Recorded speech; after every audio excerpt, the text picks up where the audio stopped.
جذبہ جو ہے اس وقت سے ہے، لیکن افسوس یہ جذبہ دو چیزوں میں ٹھوکر کھا گیا۔ ایک تو اس نے یہ سپوز کر لیا جب ہم مسلمان ہیں تو ایمان تو ہمارے اندر ہے، بس یہ سب سے بڑی غلط، ایمان نہیں ہے بھائی، یہ ایک موروثی عقیدہ ہے، اٹس ناٹ ایمان۔ ایمان وہ ہوتا ہے جو پرسنل کنوکشن کی شکل اختیار کرے، یقین پیدا کرے، نادا یقین سے ہاتھ آتی ہے وہ درویشی کے جس کے سامنے جھکتی ہے فخوری۔ You start with this that we are Muslims, so that we are Momins۔ اب بس صرف عبارت بنانی ہے، اللہ اللہ غلط۔ اصل میں تو ایمان کی دوبارہ تجدید بنیاد ہے اس کام کی۔ اور نمبر دو یہ کہ انہوں نے سوچا کہ دنیا میں اور جس طریقے سے چیزیں چلتی ہیں ایسے ہی ہم بھی کہیں الیکشن میں حصہ لے کر لیں، کہیں کچھ اور کام کر لیں، کہیں کوئی فوجی بغاوت سے کر لیں۔ نہیں بھائی، اس سے نہیں ہوگا۔ اس کا طریقہ وہی ہوگا جو محمد رسول اللہ کا تھا صلی اللہ علیہ وسلم۔ پوری انسانی زندگی میں ایک ہی مرتبہ، اور تمام انبیاء اور رسول کی جماعت میں سے صرف ایک ہی شخص کے ہاتھوں وہ انقلاب برپا ہوا تھا اور کسی کے ہاتھوں نہیں ہوا، اور وہ ہے محمد صلی اللہ علیہ وسلم۔ وہی اول وہی آخر، اور اب بھی ہونا ہے، یہ صحیح ہے۔ ابلیس بھی ٹھیک دیکھ رہا ہے اور علامہ اقبال نے بھی ٹھیک دیکھا، اور آج بش بھی ٹھیک دیکھ رہا ہے، بلیئر اس کا چھوٹا بھائی بھی دیکھ رہا ہے۔ وہ چونکہ اس نے کہا بلیئر نے جو خلافت کا نام لے وہ فنڈامنٹلسٹ ہے، وہ ٹیررسٹ ہے، اور بش نے تو کہہ دیا، یہ کسی مسلمان کو تو میرے علم کی حد تک تو یہ خیال بھی نہیں آیا تھا کہ یہ تو اسپین سے لے کر اور انڈونیشیا تک خلافت قائم کرنا چاہتا۔ اسپین کا لفظ میں نے تو آج تک نہیں سنا تھا، لیکن خوف دیکھیے، ہیبت، فتنہ فردا کی ہیبت کا یہ عالم ہے کہ آج وہ جو کانپ رہے ہیں کہ یہ خلافت کا نظام نہ آ جائے کہیں، تو وہ خاکستر میں شرار آرزو ہے۔ اندیشہ یہی ہے کہ کہیں یہ بڑھ کر کوئی بہت بڑے طوفان کی شکل اختیار نہ کر لے۔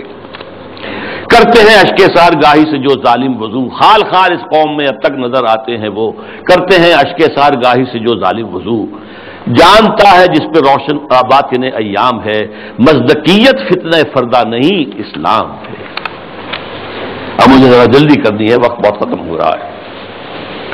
دیکھیے اب حقیقت بھی نہیں، اس امت کی حالت کیا ہے اس وقت۔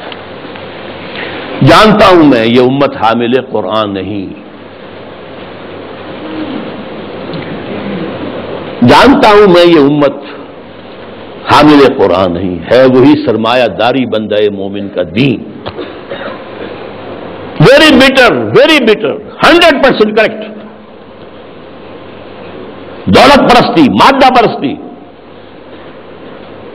یہ ہر ایک کے اندر پلی ہوئی ہے، رگوں کے اندر، دلوں کی گہرائیوں میں اتری ہوئی ہے۔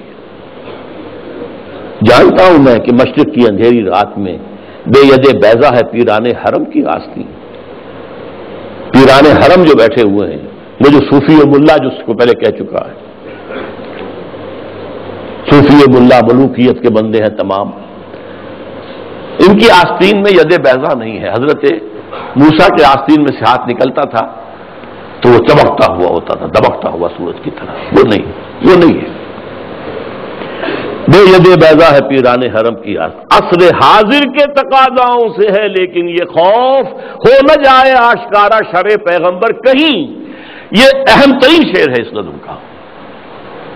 میں نے آپ سے کہا تھا اقبال کے وہ دو اشعار، ہر کجا بینی جہان رنگ و بو، کہ از خاکش بروید آرزو، یا ضرور مصطفیٰ اورا بہاست، یا ہنوز اندر تلاش مصطفیٰ است۔ یہ جو ڈائلیکٹیکل پروسیس چل رہا ہے ہسٹری کا، یہ اصل میں کیا جا رہا ہے؟ ایک چیز پیدا ہوئی، اس کا رد عمل پیدا ہوا، اس کے بعد ان دونوں میں تصادم ہوا، پھر دونوں سے ایک مل کر جل کر ایک نظام وجود میں آ گیا، پھر اس کے اندر جو خرابی ہے وہ ظاہر ہوئی، اس نے اپنے رد عمل کو جنم دیا، تھیسس، اینٹی تھیسس، سنتھیسس، یہ سنتھیسس پھر تھیسس بن گیا، پھر اینٹی تھیسس، پھر سنتھیسس۔ واقعہ یہ ہے کہ نوع انسانی رفتہ رفتہ جا رہی ہے اس ڈائلیکٹیکل پروسیس کے تحت بھی اسی نظام کی طرف جو محمد نے عطا کیا صلی اللہ علیہ وسلم۔ وہ کہتا ہے اس سے خوف ہے مجھے، امت میں دم نہیں ہے، اس کا قول ہے یہ، اللہ کرے گا اس امت میں جہاں پیدا ہو جائے گی، لیکن کیا وہی رہا کہ میں جانتا ہوں میں یہ امت حامل قرآن نہیں ہے، وہی سرمایہ داری بندہ مومن کا دین۔ جانتا ہوں میں کہ مشرق کی اندھیری رات میں بے ید بیضا ہے پیران حرم کی آستین، عصر حاضر کے تقاضاؤں سے ہے لیکن یہ خوف۔ دیکھیے ملوکیت، امپیریلزم، شہنشاہیت کے جواب میں رد عمل میں انقلاب آیا فرانس کا، جمہوریت آ گئی۔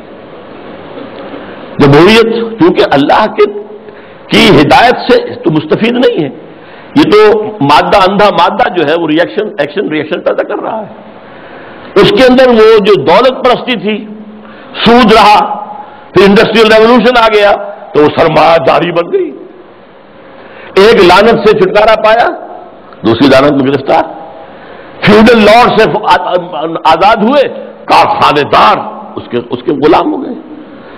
اس کے رد عمل میں کمیونزم آیا، ایک پارٹی ڈکٹیٹرشپ آ گئی، اب وہ بھی ختم ہوا، اب کہاں آئے گا؟ اب انسان دو راہ پر کھڑا ہے، کہاں جائے گا؟ فوکویاما کہتا ہے اینڈ آف ہسٹری، تاریخ انسانی کے اندر جو سب سے اونچا مقام ہو سکتا تھا ہم حاصل کر چکے، کمیونزم کا خاتمہ ہو گیا، اب کوئی نظام ہمارے مد مقابل آ ہی نہیں سکتا۔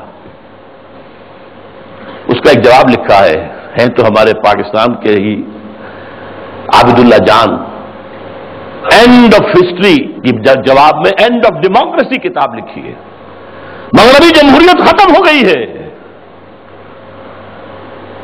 مغربی جمہوریت ختم ہو گئی ہے۔ اس کے دلائل، اس کے شواہد تفصیل کے ساتھ اس کی کتاب کو پڑھیے، اور اب اسلام جو آئے گا سنتھیسس ہوگا، اب وہ ہوگا اسلامی جمہوریت، اسلامی سوشلزم۔ سوشلزم میں جو خیر تھا وہ بھی اسلام کے اندر ہے، خیر یہی تھا نا کہ ہر ایک کے لیے بنیادی ضروریات جو ہے فراہم کر دی جائے، یہ تو اسلام میں ہے۔ ہم نے نہیں کیا تو ہم مجرم ہم ہیں۔ اسکینڈینیوین سوشلزم اپنی ٹاپ کے اوپر کھڑا ہوا ہے، لیکن اسلام کا سوشلزم اس سے کہیں آگے جائے گا۔ جمہوریت ٹاپ کی، جہاں ایک بوڑھی عورت جو ہے وہ ٹوک سکتی ہے امیر المومنین عمر فاروق کو رضی اللہ تعالیٰ عنہ، ایک شخص ان سے احتساب کر سکتا آپ کا کرتا کیسے بنا ہوا یہ بتائیں، کہاں سے آیا کپڑا، یہ اس کا خواب وہ تو اسلام میں ہے، لیکن یہاں جیسا کہ میں نے کہا اسلامی جمہوریت ہوگی، اللہ کی حاکمیت کے تحت عوامی خلافت، اسلامی سوشلزم ہوگا، ہر ایک کی بنیادی ضروریات کی کفالت زکوٰۃ کے نظام کے ذریعے سے، یہ نظام ہے۔ تو عصر حاضر کے تقاضاؤں سے ہے لیکن یہ خوف ہو نہ جائے آشکارا شرع پیغمبر کہیں، الحذر آئین پیغمبر سے 100 بار الحذر، حافظ ناموس زن مرد آزما مرد آفری، الحذر پناہ پناہ، آئین پیغمبر صلی اللہ علیہ وسلم۔ یہاں اقبال نے جو کمال دکھایا ہے، دس از دی جسٹ، لب لباب، وہ جو آئین پیغمبر کیا ہے؟ نمبر 1 حافظ ناموس زن مرد آزما مرد آفری، اس کا جو معاشرتی نظام ہے وہ کیا ہے؟ عورت کی عصمت و عفت کی حفاظت، نمبر 1۔ اس کے لیے 4 پردے دیے اسلام نے، ایک نہیں 4، پورے معاشرے میں ایک پردہ ہو، سیگریگیشن آف دی سیکسز، مردوں کا دائرہ کار علیحدہ ہے، عورتوں کا علیحدہ ہے، مردوں کے اسکول علیحدہ ہے، عورتوں کے علیحدہ ہے، مردوں کی کالج علیحدہ ہے، عورتوں کے علیحدہ ہے، مردوں کے اسپتال علیحدہ ہے، عورتوں کے علیحدہ ہے، سیگریگیشن۔ نمبر 2 گھر کی 4 دیواری کے اندر، یہ نمبر 2 پردہ ہے، باہر نکلے تو برقع لیں یا چادر لیں، چہرہ ڈھانپے، یہ تیسرا پردہ ہے، اور گھر کی 4 دیواری کے اندر بدن کو